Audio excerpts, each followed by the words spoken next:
On the 5th of April 2022, the US Department of the Treasury's Office of Foreign Assets Control sanctioned what was, at the time, the world's largest darknet marketplace. The Russian-based Hydra offered illicit drugs, ransomware as a service, and specialist money laundering services. At the same time, OFAC sanctioned a cryptocurrency exchange called Gentex, which was registered in Estonia, but much of its business was carried out in Moscow and St. Petersburg. So, what's the link? According to blockchain data platform Chainalysis, $23.8 billion worth of cryptocurrency was laundered globally in 2022. It's alleged that the cryptocurrency exchange Gentex catered to a wide range of illicit actors, from vendors on the darknet marketplace Hydra to infamous ransomware operators like Conti and Ryuk. Russia is no stranger to cybercrime or financial crime. According to the Global Organized Crime Index, Russia tops the list globally for cyber-dependent crimes at 9 out of 10, and sits 7th for financial crimes at 8.5 out of 10. So how do cyber-dependent crime and financial crime overlap? And how is money being laundered through cryptocurrency, and why? Joining me for this discussion is Jacqueline Koven, the head of cyber threat intelligence at Chainalysis, who works with government agencies, exchanges, financial institutions, and insurance and cybersecurity companies around the world. Jacqueline, welcome to the Index. First off, could you give us a typical example of how illicit money that comes from, let's say, a ransomware attack moves through this ecosystem and then eventually becomes clean? This year is going to be one of the worst years in terms of ransomware payments. So we're seeing more of them and in higher amounts. So I'd say a typical ransomware payment, it varies from individual to individual strain. If we have to actually understand that these ransomware strains are operated by individuals, and individuals, whether they're in ransomware or drugs or human trafficking, all have unique laundering patterns or preferred methods of cashing out their crypto, converting their cryptocurrency to cash or fiat. So with ransomware, it's no different. We see ransomware actors, some prefer to use offshore exchanges. A lot of them will also use mixers. We're seeing increased use of mixers. What's clear, though, is that we're not seeing a strong gravitation towards privacy coins as many may have expected. We do see some ransomware groups that are making demands in privacy coins, but for the most part, it's in Bitcoin. And so we can follow those trails through to exchanges or bridges and mixers. What's also, I think, gives me hope with this ecosystem is that these might be expert hackers, but they're not necessarily expert launderers. And we do see mistakes and easily traceable transactions in a lot of parts of these laundering. What has happened this year, we've seen a slew of designations, sanctions designations, as well as takedowns from many of the laundering mechanisms that were central hubs for ransomware, but crimes of all stripes. Criminals are going to go for the paths of least resistance, and often those become centers of gravity for multiple different types of crime. So we have seen some shakeup in terms of the services that they use, but overall, there's just a handful of services that are really facilitating the laundering for these groups. Traditional money laundering networks can encompass many individuals, right? Is that the same also with money laundering using cryptocurrency? You spoke a little bit about it just now that, there might be individuals that only provide the service. Can you talk a little bit about that? We do see illicit funds go to exchanges at some point.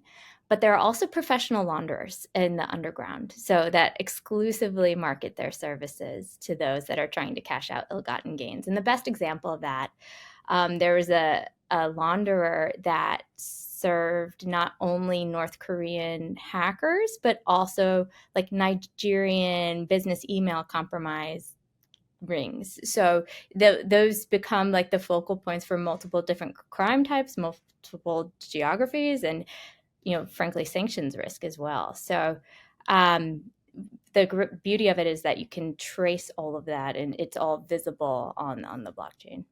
Let's talk about mixers because you mentioned that in your first answer, but also Chainalysis have actually called crypto mixers as the go-to tool for cyber criminals. Can you explain what they are and how they work, and also why they are so attractive to cyber criminals? Yeah, that's a great question. And I think it's something we're going to see only gain more prominence. So last year, we calculated in our crime report approximately 10% of illicit proceeds went through a mixer. I'm sure we'll update the statistic this year. But again, those are also, centers of gravity for illicit actors a lot of time. Certainly, there are those with legitimate intentions using mixers who just want more anonymity. But essentially, what mixers do is they collect and pool different deposits from different users, and they jumble it all together. So that's why they're also called, tumblers.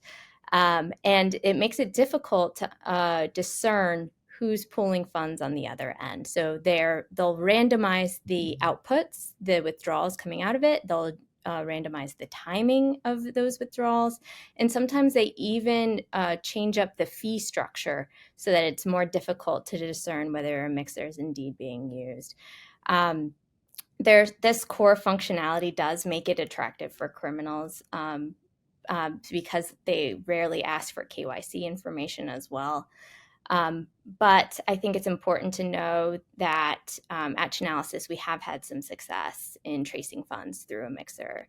And I think mixers are becoming more of an important component of the laundering ecosystem because of that fact we talked about earlier, because Bitcoin is primarily used as the cryptocurrency of the underground marketplaces where you can buy stolen PII and hacking tools and access, as well as the fact of like the liquidity problem with privacy coins. So criminals are starting to become more aware of the traceability of cryptocurrency and Bitcoin in particular. And so in order to try to throw us off their tracks, that we are seeing the increased adoption of mixers in a lot of our cases. I actually like you to also follow up on the privacy coins that you've talked about, right? These are coins that have privacy enhancing features because you talked about the fact that, with Bitcoin, it might be easy to trace. So with privacy coins, I think, there are ones that are called Monero or Zcash. They have actually been banned in, as I understand it, countries like Japan and Australia. Are you worried that these coins are becoming more common and that they would be more of a concern going forward? Yeah, excellent question. Yeah, in addition, Monero, Zcash, Dash, those are certainly the top three privacy coins. I think because of the illiquidity of these currencies, I'm truly not seeing it as much as I am Bitcoin in my investigations. And if you're talking specifically about ransomware, it's very hard to acquire that amount of a privacy coin that would be needed for the extortion demand. And so I feel ransomware actors have really gravitated more towards Bitcoin, even though these privacy coins are more resistant to tracking than other cryptocurrencies. Nothing's completely anonymous either. So advanced tracing capabilities can follow the movement of some privacy coins. But what's also important to note is, in addition to countries banning privacy coins, we've actually seen exchanges have delisted them too, which is like why it's so hard for victims of ransomware to find that liquidity, or even criminals trying to find a place where they can convert their privacy coins into another cryptocurrency or cash.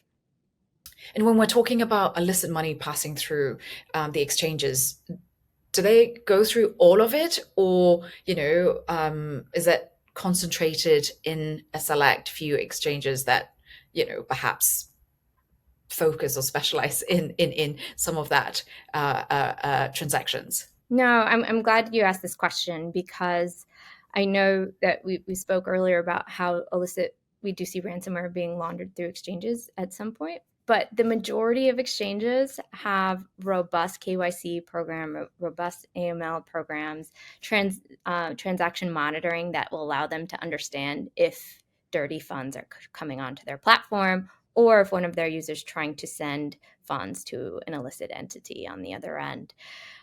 So really, we are seeing that the majority of exchanges, especially around ransomware, are very focused on understanding if they have any exposure to it.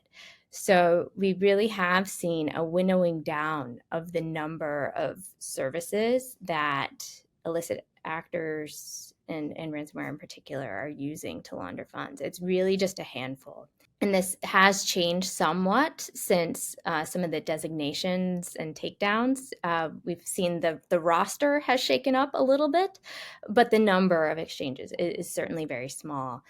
You mentioned Russia in your opening remarks. There's certainly been a number of actions against Russian-based exchanges that were used for laundering ransomware, cybercrime proceeds, even scam proceeds.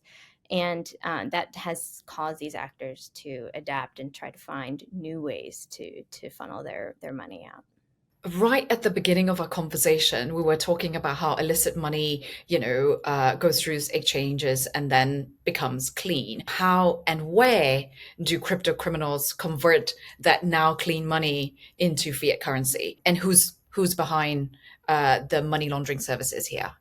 So if they use a regulated exchange, the exchange is more than likely going to receive some kind of alert that they've received dirty money on their platform. So these exchanges are where you would convert your cryptocurrency to cash.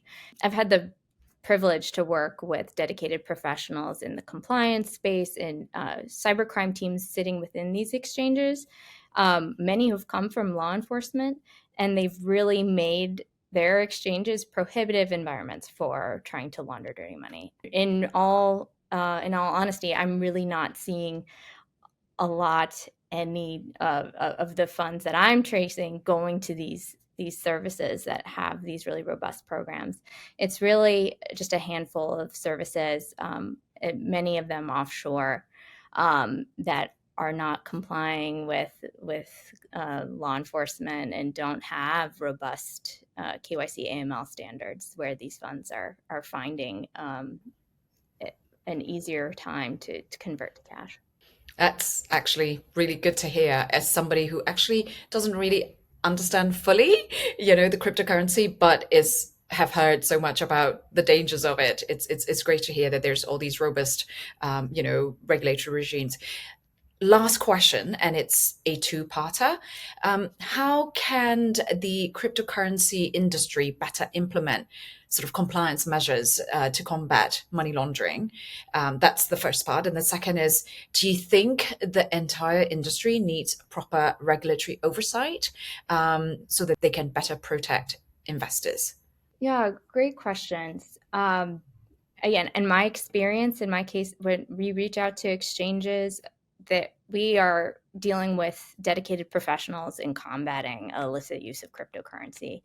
And when there are exceptions, when there are exchanges that are bucking the international norms and standards for combating this issue, the blockchain shines a bright spotlight on those institutions. And what we've seen with some of the designations and takedowns of services that were facilitating laundering is that they rely on the global ecosystem for in order to operate. So if you're able to cut them off from the global financial ecosystem with designations or special measures or takedowns, it's practically a business killer, right? So these exchanges, they have banking relationships. So it really takes the whole ecosystem to be able to impose pressure, impose cost on these services that are facilitating it. But it's really not a secret to which services are kind of skirting the system and creating a permissive environment. And so I think the ecosystem as a whole has robust standards, has amazing people fighting crime every day, working closely with law enforcement. And so for the jurisdictions where maybe they need capacity building or maybe tighter regulation to enforce some of these standards that already exist and are being implemented and are having a lot of success, I think that is really key. There's so much great literature from FATF and global regulatory bodies on identifying and flagging illicit activity.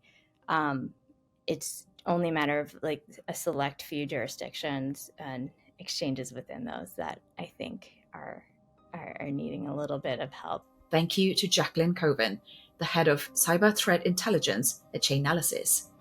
Now, to find out more about cyber-dependent crime and financial crime, head over to ocindex.net. It's a totally free resource and it's available to everyone.